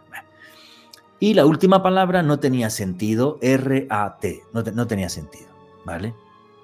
Entonces se me ocurrió coger, que me acordaré toda la vida, mira, se me pone el pelo de punta, tío. Se me ocurrió coger el diccionario Espasa-Calpe. En el Espasa-Calpe está todo, o sea, son 100 y pico volúmenes. Entonces me fui a una biblioteca y entonces cogí el Espasa-Calpe, el diccionario, y digo, bueno, pues voy a buscar RAT. Y entonces voy RAT y me dice, hay 7 lugares en el mundo, 7 toponimias de RAT. Una está en Canadá, otra no sé dónde, otra en Tacatá. Dice, y una en Marruecos. El Monte Rat, que junto con el Monte Yagur son 2 sitios sagrados antiguos bereberes. Porque según las antiguas tradiciones, en el Monte Rat y en el Monte Yagur vivían los Yenun. Y como la gente le tenía miedo a los Yenun, tenían que ir a hacerle ofrendas para que no secuestraran a tus hijos. Para que no se lleven a tus hijos. Entonces yo encuentro la toponimia en el diccionario Espasa-Calpe y toda la explicación está en Montañas Mágicas para los Bereberes, de la única enciclopedia que había que está en francés. Sí. ¿Vale? Cuando yo encontré el Monte Rat, me fui a una enciclopedia solo de cultura bereber que está en francés. Todo lo tengo fotocopiado en mi archivo, todo, ¿vale? Y hubo un momento que dije, la madre que parió, o sea, es como si hubiera una caja con cosas de ellos en el Montserrat que está justo enfrente de Fes, ¿vale? Por cierto, el año que viene vuelvo a Fes, además. No creo que Qué vaya al bueno, Montserrat, pero cerca. el año que viene voy a estar muy cerca del Montserrat, sí. Pero estará como, me imagino que subir será complejo, será como un par de horas o algo así. Pero bueno. Total, que hubo un momento, claro, en el que yo dije, leche, si es verdad que estoy traduciendo este mensaje bien y tal. A todo esto Juanjo Benítez como loco, luego sacó varios capítulos de la serie esta, ¿cómo se llamó? Planeta Encantado, sobre esta historia que yo le comenté, 3 capítulos en concreto. Y yo decía, pero es que si yo me agarro un carro, en aquella época tampoco tenía plata yo, tenía muy poca. Dije, me agarro un carro, me voy hasta Marruecos, llego al Montserrat y me pasa cualquier cosa allí, me voy a volver loco. Yo dije, creo que esto es bonito hasta aquí. Sí. Aquí se queda, lo voy a publicar en mi primer libro, toda la investigación con todos los detalles y toda la documentación. Fue un libro, Operación Al-Ándalus, se vendieron 4 ediciones. No es fácil vender 4 ediciones de un libro. Fue bonito lo que viví y ya, dije, porque si sigo, me voy a volver loco, me voy a enloquecer. O sea, me va a decir la gente, pero tío, ¿es en serio que te vas a ir a Marruecos a 1500 kilómetros de aquí, a lo alto un monte, porque crees que hay algo extraterrestre allí? Dije, ya se me está yendo la bola. Ya dije, ya no lo voy a hacer, porque digo, ya que primero tengo que ir solo. Segundo, vaya que me sugestione o pase cualquier cosa y ya se me vaya la bola y acabe fatal. Entonces ahí se quedó. Lo publiqué, ya os he dicho, en Operación Al-Ándalus. Es una historia muy bonita que conté. Hace poco Lorenzo Fernández me hizo una entrevista para la serie Extraterrestres, que se emitió también aquí en América Latina en History Channel, y me dijo, Juan, que es el capítulo que más audiencia tuvo, dice, pero como el triple que el segundo. Porque a la gente le gustan así las historias como muy fantásticas, como es esta, pero que es real, leche. Es que es real y la viví. Y entonces, eso me obsesionó en el sentido de decir, leche, ¿no será que se están intentando comunicar con nosotros? Punto número 1. Punto número 2. A mí lo que me describe Dionisio Ávila es lo mismo que le describe a Jorge Luis Zugdor, a José Luis Parada. Nada de extraterrestres con cabeza rara. No, seres humanos como tú y como yo. Posibilidad de que viajen en el tiempo. Dejan una escritura. A ver, que a mí la señora esta, Gran Adu y Rashid Raja, me confirmaran que eso eran 3 palabras en bereber, en concreto en sahariano antiguo, eso no es casualidad. O sea, tú no te pones a hacer garabatos, lo llevas si es una escritura que está documentada históricamente, que tiene miles de años de antigüedad. Entonces ahí pensé, leche, ¿no serán esta gente crononautas? Vinieron hace miles de años, tienen esta escritura, me está intentando comunicar algo. A mí no, a Dionisio Ávila. Y luego ya le das una vuelta más de tuerca. En aquella época JJ Benítez estaba en una cosa que él llamaba Operación Misericordia. Está publicada en la revista Enigma, ¿vale? Que él estaba convencido de que los extraterrestres elegían a ciertas personas en la Tierra para ser sus mensajeros, y entonces de una forma u otra se ponían o bien en contacto con ellos, los famosos contactados, o los implicaban en que sucedieran cosas en su vida. A mí el rollo este ya de ir de elegido por la vida, ya dije, esto ya me parece a mí que ya se me está yendo la bola de más, porque elegidos somos todos, ¿vale? Creo en este mundo. Entonces fue todo muy loco, ¿no? Y decidí dejarlo, publicarlo, y dije, venga, lo escribo y se acabó. Y nunca más lo toqué. Sí es verdad que cuando toco este tema, pues como en la serie Extraterrestre arrasa de audiencia, aquí no sé si os habéis quedado todos dormidos o qué pensar al público. Ponerme lo que queráis aquí abajo en los comentarios de YouTube, pero eso fue lo que viví. Yo os lo he contado con fechas, nombres, apellidos, tal. Entonces no sé qué opináis, mandarme al carajo, decirme algo, que llevo ya mucho rato hablando. Juanje, pues siempre que la cuentas me parece alucinante. Yo, cuando la primera vez que me la contaste con ese detalle, siempre lo primero que pensé, por un lado, es que las coincidencias no existen, serían ya demasiadas coincidencias. Y me quedo con algo que en algún momento hablábamos también contigo, con Fernando Hildebrand y otros expertos, también con Jorge, y es que el fenómeno ovni claramente te manipula. te manipula psicológicamente, te manipula emocionalmente, no solamente lo que te sucedió a ti, también casos de cientos de testigos que le han hecho frente a este fenómeno y que en este sentido también se han visto manipulados. Y yo lo único que digo es que si algún día vas al Montserrat o si vamos al Montserrat los tres y vemos algo raro. Ya se me va la cabeza. Me vuelvo loco. Claro, claro, Me va la claro, bola. claro. Claro, es algo totalmente anómalo, Juanje. Pero es que lo mío es más heavy. Yo nunca he tenido un avistamiento ovni que te diga yo he visto un ovni así que lo flipas y tal. No, una vez vi un triángulo moverse por el cielo, pero fue súper rápido, pocos segundos. Estaba en Andalucía, en mi monte. Y otra vez uno que hizo una pequeña esquina, pero cosas muy nimias, no que yo te diga yo he tenido un avistamiento ovni increíble y tal, que tú sí tuviste uno. Jorge no sé Sí, si ha visto alguna vez un ovni o no. Entonces simplemente, bueno, pues lo mío con esta historia es una relación muy loca en la que de repente me vi trabajando y fue mi trabajo porque gané dinero y me pagaron por hacer Operación Alándalo. Me vi trabajando en descifrar un mensaje de otro mundo. Entonces es una historia muy loca. No sé qué opina Jorge Luis Sugdorf, que hace mucho que está callado. Yo sí vi un ovni en el Popocatépetl. Vi varios ovnis en realidad. La primera vez fue con los vigilantes del cielo, los Skywatchers en México. Estábamos en la casa de uno de ellos, en la terraza grabando. Y ellos dicen hay una esfera en el cielo. Creo que estuve 15, 20 minutos para tratar de encontrar dónde estaba esa bendita esfera, pero terminé viéndola y la grabamos. Fue impresionante. Al año siguiente con ellos volví a ver, que fue en el volcán, en el Popocatépetl. Hicimos toda una noche de una vigilia enfrente al volcán, 4.000 metros de altura, 0 grados de temperatura, en medio de un refugio de montaña, enfrente al volcán, en un lugar que se llama Alzomoni, en una montaña que se llama Alzomoni. Estuvimos toda la noche viendo a ver si veíamos algo.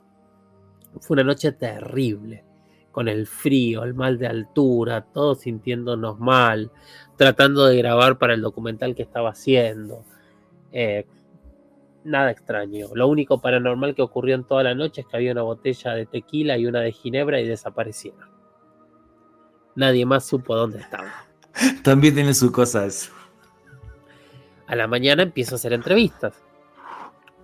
Yo tenía que hacer un documental igual.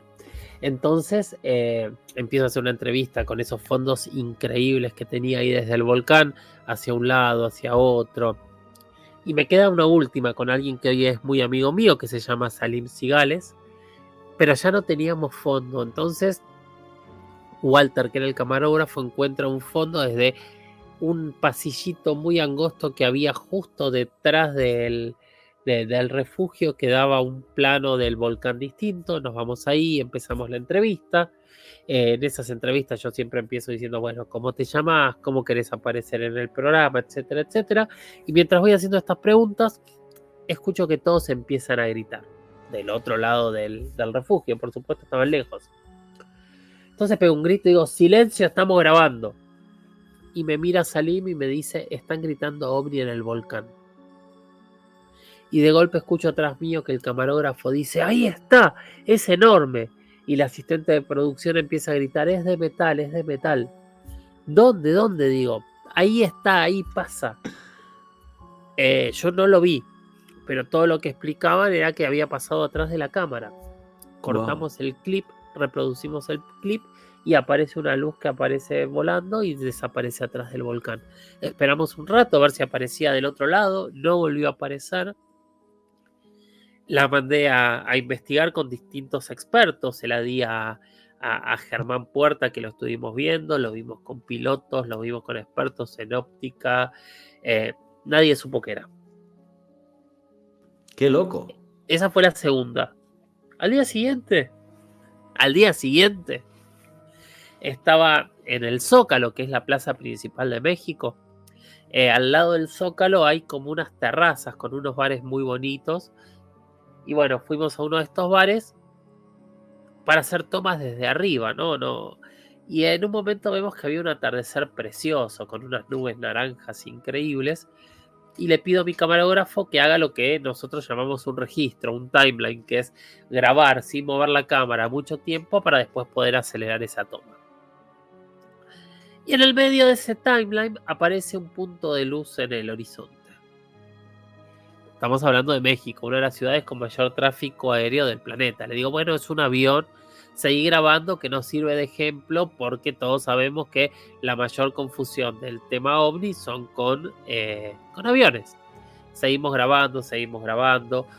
Pasa un avión adelante de cámara como para mostrar la diferencia y de golpe esta luz se separa en dos, se va así, se vuelve a juntar y sigue hasta que desaparece.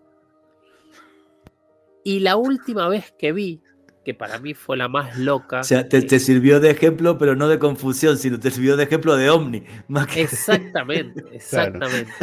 Si los aviones no se separan en dos, ¿no? Y la tercera que a mí me llamó mucho la atención fue hace 2 años. Estaba en Capilla del Monte, que me había invitado Ricardo González a dar una charla allá en uno de los congresos internacionales. Nos hospedaron en un hotel increíble que daba la falda del Cerro Uritorco, que es uno de los lugares con más avistamientos de Argentina. Yo obviamente había ido muchísimas veces, nunca había visto nada. Solo otra vez me había pasado algo extraño, pero no había visto nada. Y con Vero, con mi esposa, nos sentamos en esa pequeña terraza a tomar algo a la noche. De golpe veíamos que había luces de gente que venía subiendo por la montaña, porque ahí en el Uritorco hay muchas travesías nocturnas que realmente las recomiendo, son espectaculares, no hay que hacerlas solas porque son peligrosas. Pero de golpe vemos unas luces que estaban, digamos, después de que terminaba el Uritorco, digamos, en el cielo. Entonces Vero las mira y me dice, uy, mira esas luces, qué raras que son. Vimos, no era gente. Y vemos que se empiezan a mover así. Como rodeándose una a la otra un poquito. Claro, es cierto que esto es radio, perdón. Que empiezan a girar una sobre la otra. Vero saca el teléfono para grabarlas. Las luces se apagan. Guarda el teléfono. Las luces se vuelven a prender. Nah. Vuelve a sacar el teléfono para grabarlas. Las luces se apagan. Lo vuelve a guardar. Las luces se vuelven a prender. Esto pasó 5 veces. Nah. Y a la mañana corroboramos y que era el cielo entre 2 montañas. No es que era gente que estaba corriéndose y apagando y prendiendo luces. Al menos que pudiesen volar. Nah, qué loco. Y como si supieran qué es lo que estás haciendo para reírse de ti. Era re loco. Yo trato de no... sabés que yo trato de ser muy prudente, trato de que mi planteo sea una mirada muy, muy escéptica. No escéptica, sino objetiva, porque creo que el escepticismo muy también aburrido. Termina siendo demasiado subjetivo y demasiado dañino. Muchas veces trato de ser lo más objetivo posible. De lo que hay pruebas lo planteo y lo cuento. De lo que no tengo pruebas digo, por ejemplo, esto. Yo no sé si son extraterrestres. No tengo ni idea. Sí sé que tengo pruebas de saber que estas cosas están ahí. Y acá en este caso, qué sé yo, a mí me cuesta mucho la mirada egocéntrica de que nos están mirando y nos están tratando de dar mensajes, a menos que sean seres humanos del futuro, que es el único punto donde esta me daría lógica, pero era muy loco, ¿no? 5 veces prendimos el celular para grabar y 5 veces se apagaron, no sé por qué, pero eso es capaz de meterse en tu mente, y eso es lo que opino.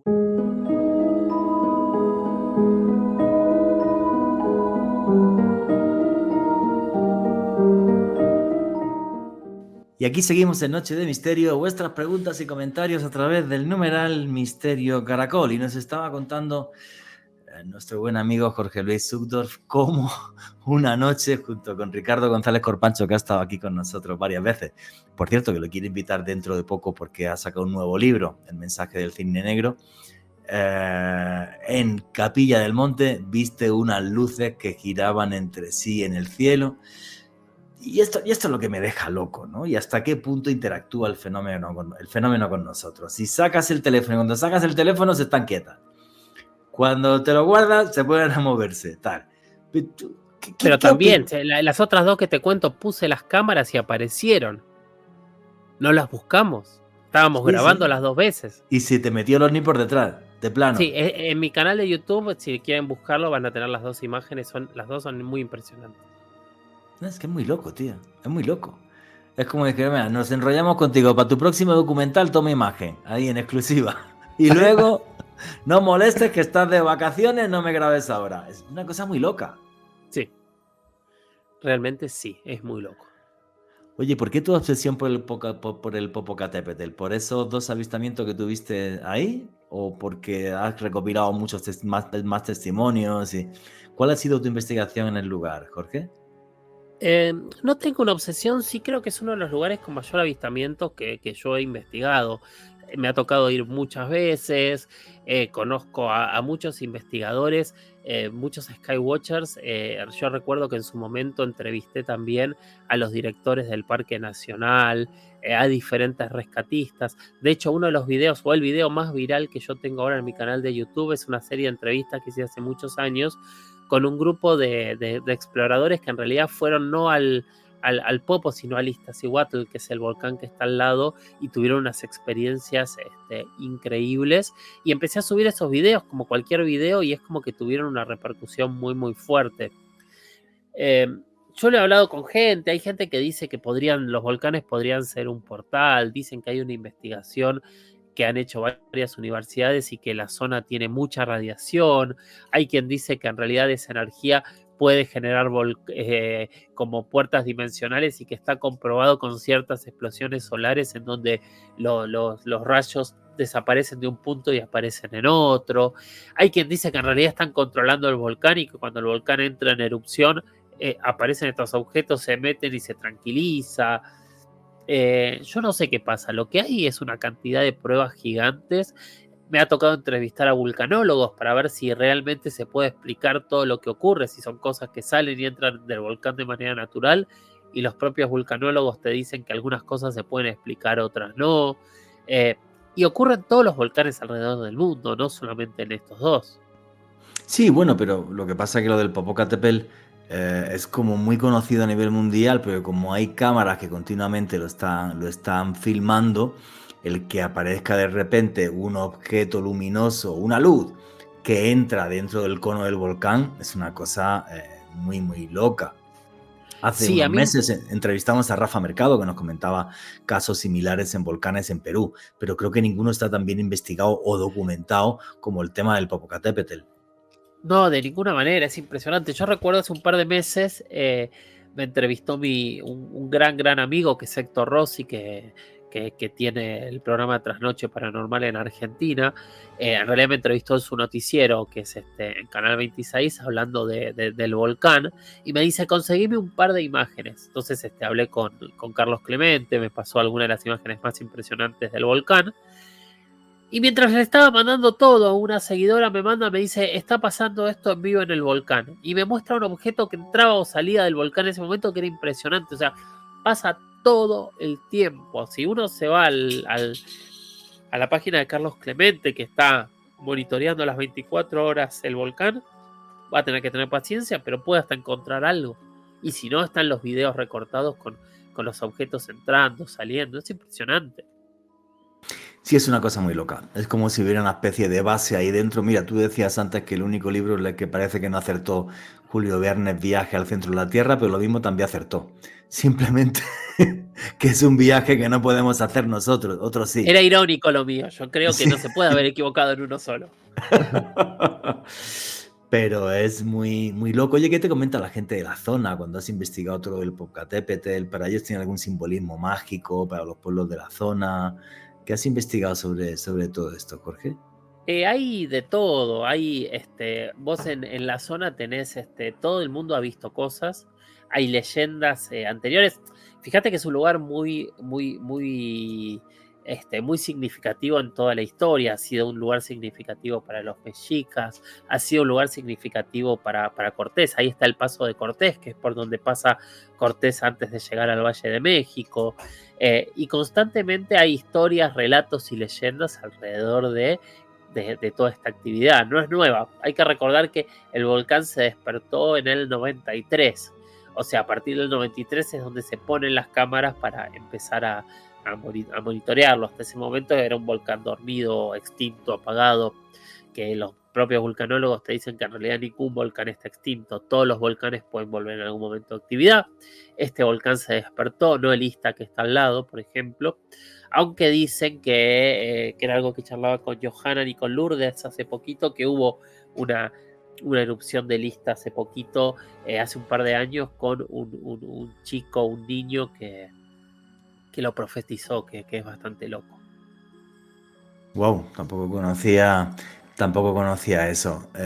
Oye, Jorge, de todos los casos OVNI que has investigado, ¿el que más te impresiona, quizás por tu experiencia, es el Popocatépetl? ¿O has investigado alguna vez un caso OVNI? Bueno, aparte del de Paul Parada, que es la leche. ¿Has investigado alguno que diga? Porque tú empezaste en el mundo de los documentales sin querer tampoco dedicarte a los ovnis. Fue que te parecía algo curioso, te llevó la vida hacia allá y te has convertido en uno de los mayores expertos de América Latina, porque eres el único, además, que se ha pateado los casos. Se los has recorrido, te has recorrido todo el continente investigándolo. Pero ¿hay algún caso que tú hayas dicho, aparte de este de Paul Parada o el del Popocatépetl, leche, es que esto es real, es que están aquí, no hay quien me diga lo contrario? Me estás haciendo trampa porque vos sabés muy bien cuál para mí es el caso más impresionante de América Latina. ¿Cuál? Hoy te diría dos. ¿Sí? ¿Orán Tarija o cuál? No, Colares.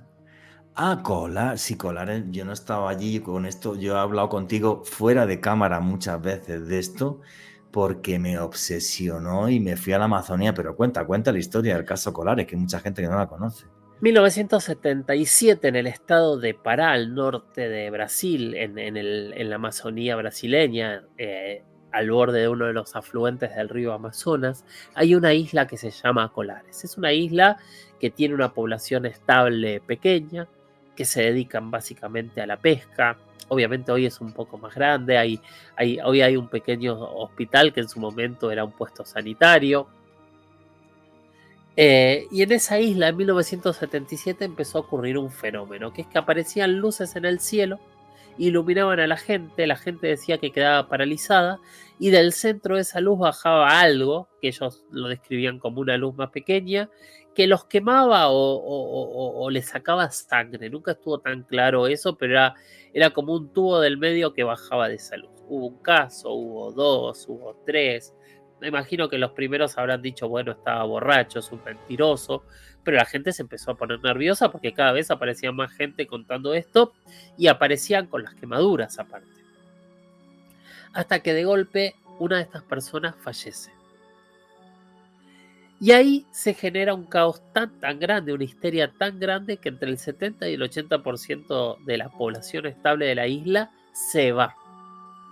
Queda casi desierta. Es una migración, y una vez he hablado esto contigo fuera de cámara, es la primera vez en la historia, y creo que la única, que ha habido una migración por ataques de ovnis. Es una locura, pero es real. Entra la Fuerza Aérea de Brasil, hacen un campamento en estas playas que son increíbles, arenas blancas, palmeras y la vista de estos ríos del Amazonas, quien los haya visto son realmente increíbles. Y están varios meses ahí investigando. Un día levantan todo y se van. Lo que se llamó la Operación Prato, o sea, que tuvo que intervenir el ejército brasileño. Exactamente. En 1994, Ademar Shebaer y Marco Antonio Petit sacan una entrevista en la televisión de Brasil. Son dos de los mayores ufólogos que tiene o que ha tenido este país, y hacen una entrevista con alguien que presentan como el capitán Holanda Lima. La entrevista está por todos lados. Yo algún día la voy a subir. Yo la tengo completa. Esa entrevista me las dieron hace muchos años. Está vestido con una ropa naranja. Ya no es militar ni nada que ver. Y él cuenta su experiencia en las islas. Él cuenta que vio los seres. Él cuenta que tuvo contacto, que vio las naves, que vio los seres y que hasta tuvo contacto telepático con estos seres. Hace unos dibujos de lo que él vio. Y 15 días después se suicida. Se quita la vida, tío, sí. muy loco. De una manera extraña, particular. Yo se lo pregunté siempre a Ademar en esta cuestión conspiranoica, si era real, y él me dijo que sí, que tuvo que ver con otro tema, pero bueno, no lo sabemos. Y ya ahí empezabas a confirmar una historia que te contaban los isleños y que el protagonista de la investigación contó su versión. 10 años después de eso, en el 2004, los ufólogos de Brasil hacen un movimiento que se llama CLIG, que se traduce como algo así como libertad de información ya. Empiezan un movimiento para pedirle a las autoridades y a las instituciones de Brasil que desclasificaran las investigaciones que han hecho sobre el fenómeno OVNI. Logran que la Fuerza Aérea se sume a este pedido y la Fuerza Aérea empieza a desclasificar casos. Entre los casos que desclasifica aparece la Operación Prato, también conocida como Chupa Chupa por esto de esto que bajaba y los tomaba. ¿Qué desclasifican? Desclasifican informes, desclasifican croquis que vieron los militares, desclasifican las entrevistas que hicieron con los testigos víctimas, desclasifican fotos de luces. O sea, empiezan a confirmar que de verdad existió algo, que de verdad tuvieron esa información y que de verdad fueron a investigar. Lo que nunca desclasificaron, entre otras cosas, es ningún tipo de conclusión de qué fue. No, ni vídeos, que tú me dijiste además que tú tenías buena información de que había vídeos. Y ahí me spoileaste el final de la historia. Ay, perdón, porque fotografías de ovnis en ese informe sí que hay. Hay unas fotografías de ovnis que alucinan. O sea, allí estuvo pasando algo que no es normal. Vamos de 10 años en 10 años. 10 años después de eso, 2014, yo no recuerdo si fue 2013, 2014, no sé ni mi edad, así que me cuesta mucho saber cuándo fue. Yo voy a la isla. Voy con Ademar Shebaer, con todo mi equipo de documental. Me presentan algunos de los testigos víctimas, todavía seguían con las marcas en la piel. ¿Todavía, Jorge, tenían marcas en la piel de las quemaduras? Sí. Eso no lo sabía. Contaban que a partir de ese momento habían tenido problemas de salud y que nunca se habían recuperado, que tenían mucho cansancio, muchos detalles que creo que no son demasiado conocidos. Vamos a las playas, entrevistamos a todos y de hecho también vamos a ver a Belaíde Cecim, a una ciudad cercana que es Paragominas, si no me falla la memoria. Era la médico en la época, en el 77. Belaíde en ese momento acababa de terminar de estudiar medicina y su residencia la estaba haciendo ahí en las islas. Y ella contó todo, cómo curaba, cómo se le murió la persona. Y de hecho contó hasta cómo en su auto una vez se escapó de una de estas luces que la venía persiguiendo. Y para que veas que todo tiene que ver con todo, ella cuenta que lo que vio eran seres rubios muy altos arriba de este objeto. No, eso sí no lo sabía. Qué loco, ese detalle no lo sabía. Bueno, hago todo esto y con esto yo no tengo dudas de que ahí algo pasó. Después de ahí volvemos a la ciudad de Belén. Ahí nos entrevistamos con una mujer, que obviamente fue gracias a Shebaer, que era la hija de quien era el gobernador militar del estado de Pará en el 77. Y ella nos confirma que un viernes por mes toda la cúpula militar iba a su casa a ver las filmaciones de las naves, así nos dijo. Qué loco. Eso nadie lo desclasificó hasta el día de hoy. No. Ahí algo pasó. Yo siempre insisto, el otro día alguien me criticaba que contaba esta historia en algún canal de YouTube o en el mío, no recuerdo dónde, diciendo, podría tratarse de una prueba militar. Hay ufólogos que plantean que fue una violación a los derechos humanos, pero yo digo, pasaron casi 50 años. Yo no he visto ningún rayo láser que paralice a la gente y lo queme. Si hace 50 años que lo desarrollaron, ya lo deberíamos haber visto en algún lado. Sí, claro. ¿Qué va? Y luego los informes de la médico de Wilín de Celade. Esta señora que es la que dijo que los glóbulos rojos en sangre estaban más bajos de lo normal en la gente que había sido atacada. Por eso se habló de las luces chupa chupa, y decían luces chupa chupa. Yo no he tenido la suerte que tú de ir hasta el lugar, pero para mí Colares, que no lo he investigado como tú has tenido la fortuna, es uno de los casos ovni más importantes de la historia. Estamos hablando de una migración de una población por ataques ovni, y es lo que me obsesionó a mí para llevarme hasta la Amazonía colombiana y peruana investigando casos de ovni, como sabéis, y que ha salido aquí esas entrevistas en Noche de Misterio. Sí. Entonces, que son maravillosas. Sí, muchas Pero, gracias. y el otro caso que a mí me ha llamado mucho la atención, que esta semana cumplió aniversario, es un caso que ocurrió en Argentina, que ocurrió el 31 de julio de 1995, que es el caso que pasó a la historia como el caso Polanco, que es este avión de Aerolíneas Argentinas que iba aterrizando en el aeropuerto de Bariloche, en la Patagonia, y se encuentra con una luz de frente que le hace luces, el objeto se aplana, después se acerca hasta el lado del avión, lo acompaña a aterrizar, después se va, un avión que venía atrás lo tiene que esquivar. Esto justamente lo hablaba ayer hay un grupo de investigación muy, muy espectacular en Argentina que se llama Fénix 4, que acaban de publicar una entrevista es la primera vez que consigue alguien que un pasajero hable de lo que vio desde adentro del avión. Wow. ¿En qué año fue exactamente esta historia? Lo 95. Del caso 95, caso Bariloche. Es la primera vez que alguien logra que un pasajero hable. Yo todavía no vi la entrevista, pero la publicaron esta semana los chicos de Fénix 4, que son los mismos que hicieron toda una investigación muy seria cuando la Oficina de Investigación OVNI de Argentina dijo que se trataba de un reflejo de una luz de una discoteca de Bariloche, y ellos pusieron todas las luces en donde decían que había estado para demostrar que no había sido así, y tiraron abajo esa teoría que para mucha gente sigue siendo real. Hay mucha gente que dice no, pero el caso Bariloche fue descartado por la Fuerza Aérea, pero nadie leyó el informe o el contrainforme para explicar que no fue descartado. Pero luego yo una vez escuché una entrevista al piloto, seguramente en un documental tuyo, y el piloto comentaba todo esto de forma clarísima, que para él fue un objeto volante no identificado, que estaba ahí, que tuvo que hacer ciertas maniobras y demás. O sea, para él era un tema claro, meridiano.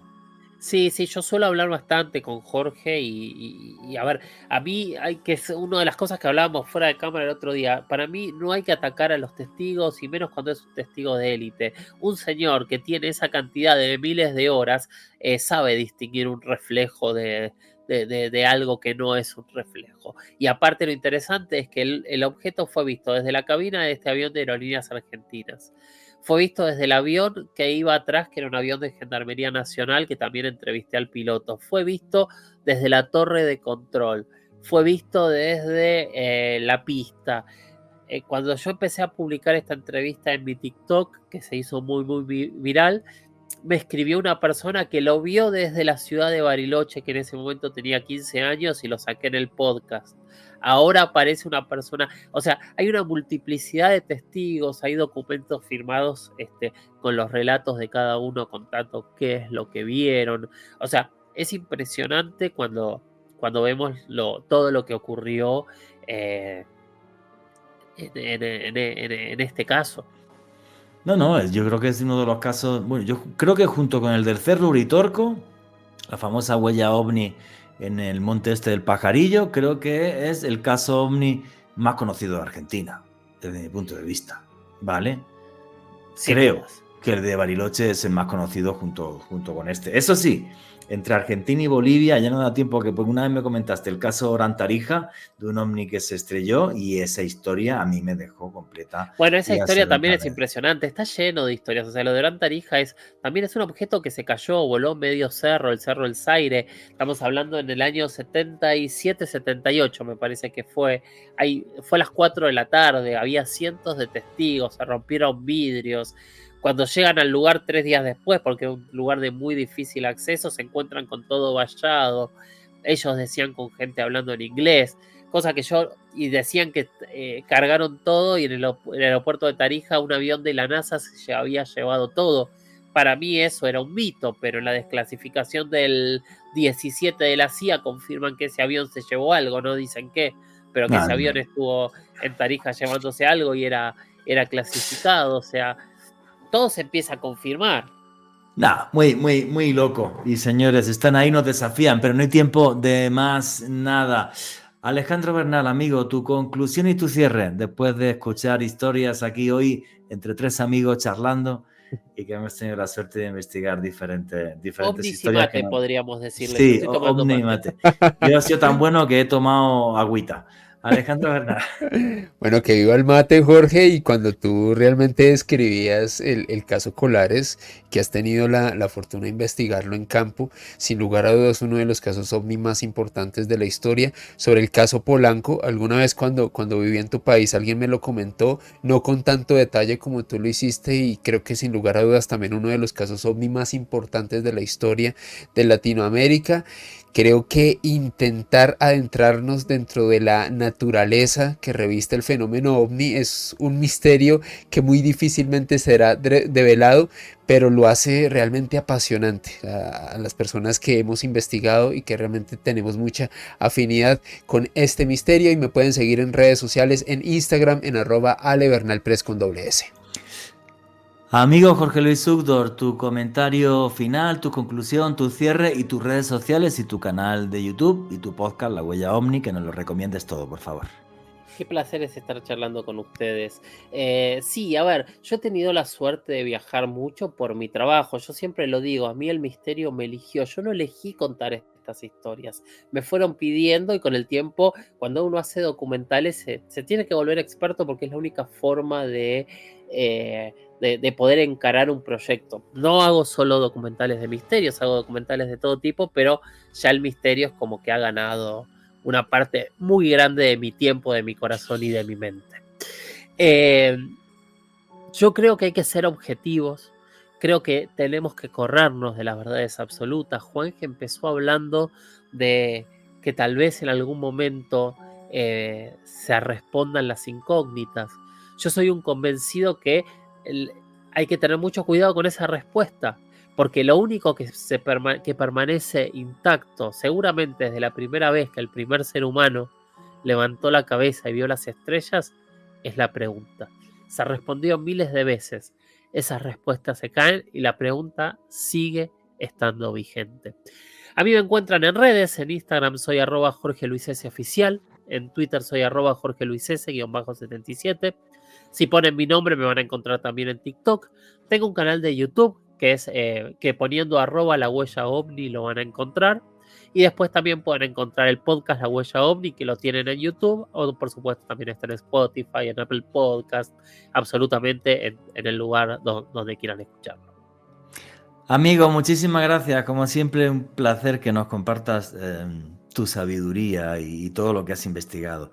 Me pasa como Alejandro Bernal, me impacta mucho cuando comentaste el caso Colares, porque el caso Colares no solamente nos refleja allí en la isla Colares, en Brasil, que el fenómeno ovni es total y absolutamente real, sino que algunas veces incluso, no sé por qué, se puede tornar agresivo. Para mí, como decía al principio en la introducción del programa, son los observadores. Yo cada día más los llamo así.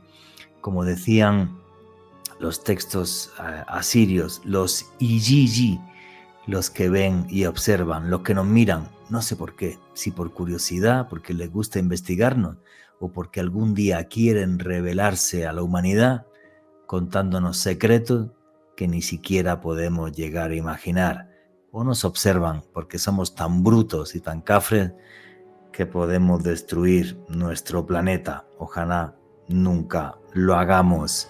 Nunca dejen de mirar a las estrellas, porque desde allí nos hablan, y nunca olviden que vivimos en un mundo mágico porque está repleto de misterio.